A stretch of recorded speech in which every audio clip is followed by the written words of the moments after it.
Son las 7 de la mañana, las 6 en Canarias.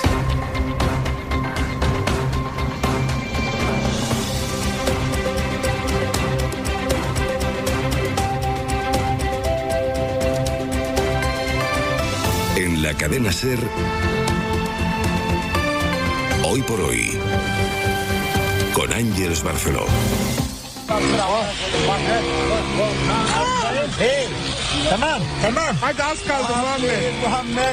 Hola, muy buenos días. Este es el sonido de la carrera contrarreloj a la que se están enfrentando los equipos de rescate en Turquía. 48 horas después del terremoto, todavía hay miles de personas desaparecidas. Lo que acabamos de escuchar es el momento en el que los rescatistas encuentran a un niño pequeño atrapado entre los escombros. El niño solo podía asomar la cabeza a la espera de que llegasen las máquinas para auxiliarlo. Los voluntarios intentaban darle un poco de agua. 44 horas después de quedarse atrapado, el pequeño ya se está recuperando en el hospital. José Luis Astreola. Hola, buenos días. Imágenes como esas son las que ha presenciado nuestro enviado especial al epicentro del terremoto. ¿Cómo han pasado la noche los supervivientes? Pablo Morán, buenos días.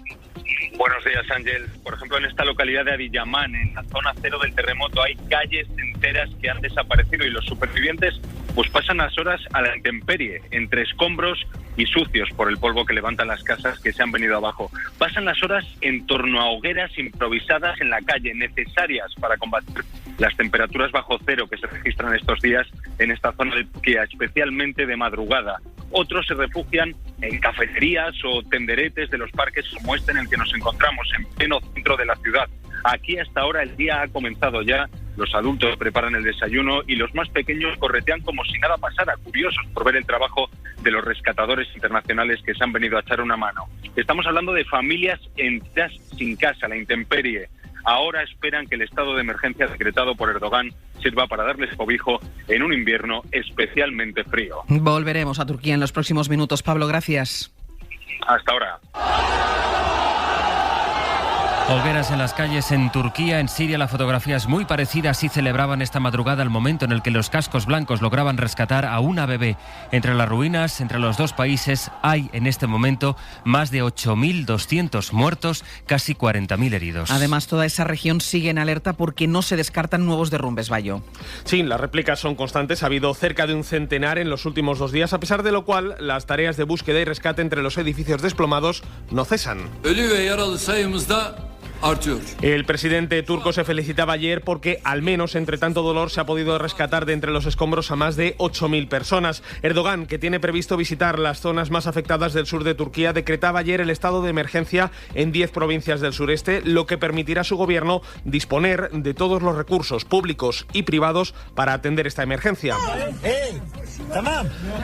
Mientras tanto, sobre el terreno, la situación es aún más complicada en Siria. El cálculo de la dimensión de la tragedia nos lo da, que ha habido fallecidos en la ciudad de Hama, a 250 kilómetros del epicentro. En Siria se contabilizan hasta ahora solamente en la región controlada por los rebeldes en Idlib más de 1.200 fallecidos. Seguiremos actualizando la información a lo largo de la mañana. Esta sigue siendo una de las noticias del día, pero la crónica internacional de este miércoles también empieza marcada por el discurso sobre el Estado de la Unión que ha pronunciado el presidente de los Estados Unidos en Washington. El primero que hace desde que los demócratas perdieron la mayoría en la Cámara de Representantes. Not anymore. But Big Pharma has been unfairly charging people hundreds of dollars. Not anymore. Esa frase nunca más ha sido la que más ha repetido Biden en su discurso, y ese ha sido el tono contundente contra las grandes fortunas, en especial contra las empresas farmacéuticas y contra los impuestos que pagan los multimillonarios que, decía Biden, no pueden pagar menos que un profesor o un bombero. Ante los abucheos de los republicanos y las ovaciones de los demócratas, Biden se ha comprometido